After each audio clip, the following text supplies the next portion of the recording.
अस्सलाम वालेकुम दोस्तों, welcome to my YouTube channel.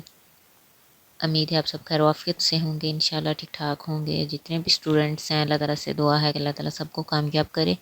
और जो नए स्टूडेंट्स हैं उनसे रिक्वेस्ट है कि वो काइंडली चैनल को सब्सक्राइब ज़रूर कीजिएगा और चैनल को सब्सक्राइब करके कमेंट में अपना टॉपिक बताएं ताकि मैं नेक्स्ट वीडियो आपके टॉपिक पर बना के अपलोड करूँ। तो जी हमने फर्स्ट चैप्टर स्टार्ट किया है बहुत बेसिक से। पिछली वीडियो में हमने डिस्कस किया था माइक्रो एंड मैक्रो इकोनॉमिक्स के बारे में डिफरेंस। तो आज की वीडियो में हम डिस्कस करेंगे माइक्रो इकोनॉमिक्स के वेरिएबल्स। ठीक हो गया। माइक्रो इकोनॉमिक्स के वेरिएबल्स के बारे में हम डिस्कस करेंगे वन बाय वन डिटेल में। हमने जो है वो चैप्टर फर्स्ट स्टार्ट किया है, फर्स्ट ईयर का चैप्टर नंबर फर्स्ट। तो हमने आज की वीडियो में हम माइक्रो इकोनॉमिक्स के वेरिएबल्स के बारे में डिटेल से डिस्कस करेंगे। फर्स्ट ऑफ ऑल आता है जी इसमें वेरिएबल्स, जो माइक्रो इकोनॉमिक्स के वेरिएबल्स हैं उसमें है जी प्राइस, सेकंड नंबर पर quantity, demand, supply, elasticity, cost, revenue and last पे है हमारे पास प्रॉफिट। और ये साथ साथ जो ऑप्शंस हैं जी, जैसे कि ये लेटर्स हैं, कैपिटल पी प्राइस के लिए है, इसके लाइक सिंबल्स के तौर पे लामत इसकी जो इस्तेमाल की जाती है क्वांटिटी के लिए हम इस्तेमाल करते हैं क्यू, डिमांड के लिए डी और सप्लाई के लिए एस। और इलास्टिसिटी ये डिपेंड करता है कि हम इलास्टिसिटी किस चीज़ की निकालें। लाइक इलास्टिसिटी ऑफ डिमांड है तो हम ई और डी का इस्तेमाल करते हैं, और अगर इलास्टिसिटी ऑफ सप्लाई हो तो हम ई और एस का इस्तेमाल करते हैं। जी नेक्स्ट है हमारे पास कोस्ट के लिए जो अलामत इस्तेमाल की जाती है वो है सी, और रेवेन्यू के लिए आर, और प्रॉफिट के लिए पाई का इस्तेमाल किया जाता है। यह है सिंबल्स, अलामतें हैं जो कि इकोनॉमिक्स में माइक्रो इकोनॉमिक्स के वेरिएबल्स को प्रेजेंट करने के लिए, यानी कि उसके डिटर्मिनेंट्स के तौर पर इसको उसकी जो अलामत यूज़ की जाती है वो ये इसके साथ अलामतें हैं। ठीक हो गया। तो अब हम इन पॉइंट्स को डिस्कस करते हैं कि ये क्या होता है। सबसे पहले है जी हमारे पास प्राइस।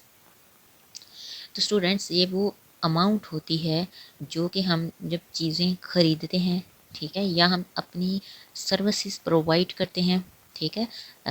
दोनों तरह से ये आ जाता है। जैसे कि जब हम कोई चीज़ ख़रीदते हैं तो हम बदले में पैसे देते हैं, ठीक है, तो वो जो इनकम इकट्ठी की जाती है उसको हम बोलते हैं प्राइस, ठीक है, एक चीज़ की प्राइस।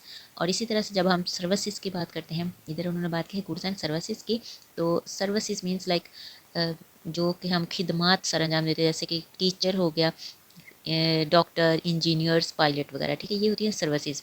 और गुड्स में यानी कि ये कमोडिटीज़ को कहा जाता है, यानी कि चीज़ों को कहा जाता है जो हम चीज़ें बेचते हैं या ख़रीदते हैं। ठीक हो गया। और यहाँ पर सर्विसेज का मतलब है कि जो हम खिदमात सर अंजाम देते हैं और उसके बदले में हमें जो मुआवजा दिया जाता है उसको हम बोलते हैं प्राइस। It's clear. तो उम्मीद है आपको समझ आ रहा होगा। साथ साथ स्टूडेंट्स आपसे रिक्वेस्ट है कि आप वीडियो को पूरी देखिएगा। पूरे टॉपिक को समझने के लिए बहुत सारे स्टूडेंट्स क्या करते हैं जी, वीडियो स्किप करके देखते हैं और फिर बाद में कमेंट में बताते हैं कि हमें समझ नहीं आया, हमारे कॉन्सेप्ट क्लियर नहीं हो रहे हैं, हमें टफ लग रहा है। तो इसी मुश्किल से बचने के लिए स्टूडेंट्स आप वीडियो को पूरी देखिएगा ताकि आपका ये टॉपिक अच्छी तरह से, आपके जो कॉन्सेप्ट हैं इस टॉपिक के हवाले से क्लियर हो सके। तो नेक्स्ट है हमारे पास क्वांटिटी। क्वांटिटी का मतलब ये होता है कि ये इकोनॉमिक्स में क्वांटिटी उस चीज़ को कहा जाता है, मतलब उस चीज़ की मिकदार को हम कहते हैं जो कि हम प्रोवाइड करते हैं, ठीक है, जो हम ख़रीदते हैं या हम बेचते हैं, तो ये उस चीज़ की टोटल अमाउंट को शो किया जाता है। यहाँ पर क्वांटिटी का मतलब होता है कि द अमाउंट ऑफ गुड्स और सर्विसेज, ये जो चीज़ हम ख़रीद रहे हैं या फिर हम बेच रहे हैं उस चीज़ की टोटल मिकदार जो होती है, ठीक है, तो उसको हम बोलते हैं क्वांटिटी। और सर्विसेज का मतलब है कि जो हम खिदमात प्रोवाइड करते हैं तो उसको हम बोलते हैं सर्विसेज, ठीक है। तो ये उसकी मिकदार है। यहाँ पर अगर हम बात करें कि एक टीचर है तो उसने कितने घंटे एक लेक्चर जो है वो डिलीवर किया है, तो उसकी ये सर्विसेज में आ जाएगा, ठीक है, उसकी क्वांटिटी में आ जाएगा कि उसने कितने घंटे एक क्लास को या पूरे दिन में कितने घंटे पढ़ाया है, तो ये उसकी सर्विस है। ठीक हो गया। तो नेक्स्ट है हमारे पास डिमांड एंड सप्लाई। सबसे पहले हम डिमांड की बात करते हैं। डिमांड में आता है जी हमारे पास इन सिंपल डिमांड क्या होता है, डिमांड नेगेटिव रिलेशनशिप बताता है प्राइस का डिमांड के साथ। चीज़ों की जो हम तलब करते हैं क्वांटिटी डिमांड का प्राइस के साथ नेगेटिव रिलेशनशिप होता है, ठीक है। और सप्लाई का पॉजिटिव रिलेशनशिप होता है जी। मैं अभी आपको वन बाय वन क्लियर करूँगी। सबसे पहले है हमारे पास डिमांड, तो ये है the relationship between the price of goods, ठीक है, जो चीज़ों की प्राइस होती है, ठीक है, and the quantity consumers are willing to buy. मतलब एक कंज्यूमर जो चीज़ खरीदना चाह रहा है उस चीज़ की टोटल जो क्वांटिटी है, ठीक है, उसकी जो टोटल क्वांटिटी उसकी प्राइस का, उस क्वांटिटी डिमांड का उसकी चीज़ की प्राइस के साथ जो ताल्लुक है उसको हम बोलते हैं डिमांड, ठीक है।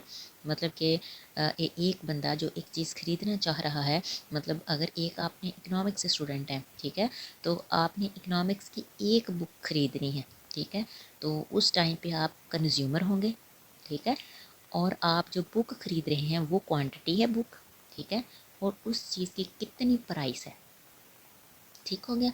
तो ये तीन चीज़ें हो गई हैं, यानी कि आप एक बुक की आप जो बुक खरीदना चाह रहे हैं वो क्वांटिटी में आ जाएगा, यानी कि क्वांटिटी डिमांड में, क्योंकि वो आपकी तलब है और आपने वो ख़रीदनी है, ठीक हो गया। इस कॉन्सेप्ट को और इजीली इस तरह से समझ सकते हैं कि जब किसी चीज़ की प्राइस बढ़ रही होती है ना, तो लोग उसको कम ख़रीदना शुरू कर देते हैं क्योंकि वो महंगी हो गई होती है। और जैसे ही फिर किसी चीज़ की कीमत कम हो जाए, ठीक है, तो कीमत कम होने पर लोग उस चीज़ को ज़्यादा ख़रीदना शुरू कर देते हैं, उसकी डिमांड ज़्यादा कर देते हैं क्योंकि वो सस्ती हो गई होती है, ठीक है।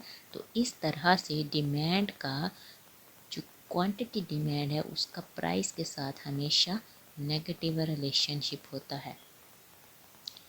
उम्मीद है अब आपको ये पॉइंट क्लियर हो गया होगा। अब हम चलते हैं कि सप्लाई क्या होता है। सप्लाई भी इसी तरह से है। सप्लाई कीमत के साथ पॉजिटिव रिलेशनशिप बताता है क्वांटिटी सप्लाई का, ठीक है। ये रिलेशनशिप होता है कीमतों का quantity producers are willing to sell, ठीक हो गया। इन सिंपल सप्लाई क्या है, सप्लाई रिलेशनशिप होता है क्वांटिटी का, ठीक है, क्वांटिटी जो कि एक बंदा बेचना चाह रहा है जो चीज़, ठीक है, और उसकी कीमत का। उम्मीद है स्टूडेंट्स ये आपके कॉन्सेप्ट दोनों क्लियर हो गए होंगे। इन दोनों में डिफरेंस क्या है वो भी आपको अच्छे से क्लियर हो गया होगा। फर्स्ट ऑफ ऑल डिमांड क्या है, डिमांड क्वांटिटी डिमांड का कीमत के साथ रिलेशनशिप को जाहिर करता है।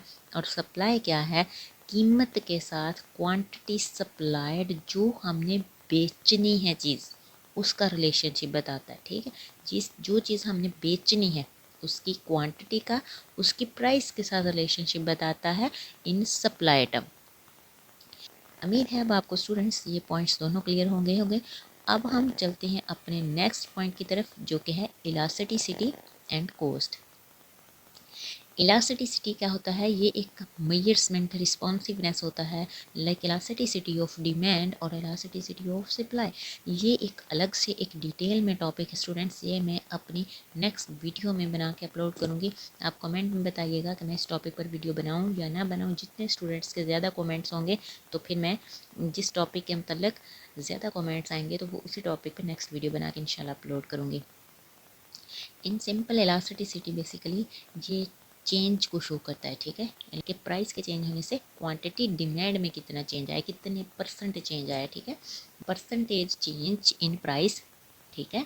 या फिर हम इस तरह से कह सकते हैं कि percentage change in quantity demand due to percentage change in quantity price, यानी कि प्राइस के चेंज होने से डिमांड में कितने परसेंट चेंज आया है उसको हम बोलते हैं इलास्टिसिटी ऑफ डिमांड। इसी तरह से है इलास्टिसिटी ऑफ सप्लाई। ये एक अलग टॉपिक है स्टूडेंट्स, अगर हम इसको डिस्कस करेंगे तो वीडियो बहुत लंबी हो जाएगी। मैं इंशाल्लाह नेक्स्ट वीडियो में इस चीज़ को डिटेल में हम डिस्कस करेंगे इंशाल्लाह। कॉस्ट क्या होता है? बेसिकली ये खर्चा होता है, लागत होती है। एक चीज़ को जब एक फर्म प्रोड्यूस करती है तो उस पर जो टोटल खर्चा आता है उसको हम बोलते हैं कॉस्ट। ठीक हो गया। तो इसमें आ जाती है हमारे पास फिक्स्ड कॉस्ट होती है, यानी कि कुछ फिक्स्ड कॉस्ट होती है, कुछ इसमें वेरिएबल कॉस्ट होती है जो कि चेंज हो जाती है, कुछ इसमें टोटल कॉस्ट होती है। टोटल कॉस्ट में क्या होता है जी? फिक्स्ड कॉस्ट और वेरिएबल कॉस्ट दोनों का सम होता है। ठीक हो गया। मतलब एक चीज़ की जो प्रोडक्शन है उसमें जितने बर्दाश्त करने पड़े हैं खर्चे एक फर्म को, उसको हम बोल देंगे कॉस्ट। ठीक हो गया जी। तो स्टूडेंट्स नेक्स्ट है हमारे पास रेवेन्यू। रेवेन्यू क्या होता है कि ये जो टोटल इनकम होती है जो हम जनरेट करते हैं चीज़ों को सेल करने के बाद इनकम हमारे पास इकट्ठी हो जाती है, उसको हम बोलते हैं टोटल रेवेन्यू। ठीक हो गया। यहाँ पर गुड्स एंड सर्विसेज दोनों की बात की गई है कि गुड्स एंड सर्विसेज जब हम बेचते हैं, जो हमारी प्रोडक्ट सेल आउट हो जाती है और बदले में हम जो टोटल आमदनियाँ इकट्ठी कर लेते हैं उसको हम बोलते हैं रेवेन्यू। ठीक हो गया। रेवेन्यू और प्रॉफिट दोनों में यही तो फ़र्क है। बहुत सारे स्टूडेंट्स इन दोनों पॉइंट्स को मिक्सअप कर लेते हैं। ठीक है, तो आपने इनको मिक्सअप नहीं करना। रेवेन्यू जी जनाब टोटल इनकम होती है, ठीक है, जो चीज़ों को और सर्विसेज को बेचने के बाद हम इकट्ठी कर लेते हैं आमदनी, वो है रेवेन्यू। ठीक है। और प्रॉफिट क्या है स्टूडेंट्स? प्रॉफिट ये होता है कि जो हमारे पास टोटल रेवेन्यू आता है उसमें से हम अपनी कॉस्ट यानी कि अपने खर्चे माइनस कर लें तो बाद में बचने वाली इनकम हमारा प्रॉफिट होता है। यानी कि हमने किसी कारोबार में इन्वेस्टमेंट की है, हमने कुछ पैसे इन्वेस्ट किए हैं। ठीक है, तो हमने जब इन्वेस्टमेंट की है तो जो हमारा ऊपर किसी भी चीज़ को, किसी भी प्रोडक्ट को फाइनल फॉर्म में लेके आने तक जितने भी एक्सपेंसेस आए हैं जो हमें बियर करने पड़े हैं कॉस्ट, तो अब हम क्या करेंगे एंड पे कि वो चीज़ें बेच देंगे। ठीक है, हमारी चीज़ें, हमारी प्रोडक्ट सेल आउट हो जाएगी तो हम टोटल इनकम इकट्ठी कर लेंगे। जब टोटल इनकम इकट्ठी हो जाएगी तो वो है हमारे रेवेन्यू में आ जाएगी। हमने अब चीज़ें इन्वेस्टमेंट की, पैसे लगा लिए कारोबार में, उसके बाद हमने अपनी जो इन्वेस्टमेंट करने के बाद प्रोडक्ट की हैं चीज़ें वो हमने बेच दी सारी। ठीक है, तो हमारे पास टोटल इनकम इकट्ठी हो गई। ठीक है, तो अब हम क्या करेंगे कि उसको हम बोलेंगे कि ये हमारा रेवेन्यू है। ठीक हो क्या? उसके बाद रेवेन्यू में से हम माइनस कर देंगे अपने खर्चे, तो उसको हम बोलेंगे प्रॉफिट। लाइक एक इंसान है, 2 मिनट के लिए हम सपोज करते हैं स्टूडेंट्स कि हमने 50,000 रुपये इन्वेस्ट किए हैं किसी कारोबार में। ठीक है, और उसके बाद हमने टोटल 1 लाख रुपया इकट्ठा कर लिया है। ठीक है, उस 1 लाख रुपये में से अब हम अपने 50,000 माइनस करेंगे पहले, जो हमने खुद से पहले इन्वेस्ट किए थे कारोबार में, क्योंकि वो तो हमारी कॉस्ट है। ठीक है, हम वो निकाल देंगे, बाद में जो बच जाएगा वो हमारा प्रॉफिट होगा। ठीक है, उम्मीद है स्टूडेंट्स आपको आज की वीडियो अच्छे से, जो भी हमारा आज का टॉपिक था वेरी बेसिक टॉपिक से हमने स्टार्ट किया है, तो इंशाल्लाह आज की वीडियो स्टूडेंट्स आपके लिए बहुत हेल्पफुल रहेगी और आपके कॉन्सेप्ट्स बहुत अच्छे से क्लियर होंगे। तो स्टूडेंट्स अगर आपको वीडियो अच्छी लगे तो लाइक ज़रूर कीजिएगा और अपने दोस्तों के साथ शेयर कीजिएगा और चैनल को सब्सक्राइब करना मत भूलिएगा। कमेंट बॉक्स में अपना पसंदीदा टॉपिक बताइए जो आपको मुश्किल लग रहा है, तो मैं कमिंग वीडियो आपके टॉपिक पर बना के अपलोड करूँगी इंशाल्लाह। तब तक के लिए स्टूडेंट्स खुश रहिए, दुआओं में याद रखिएगा। अल्लाह हाफिज़।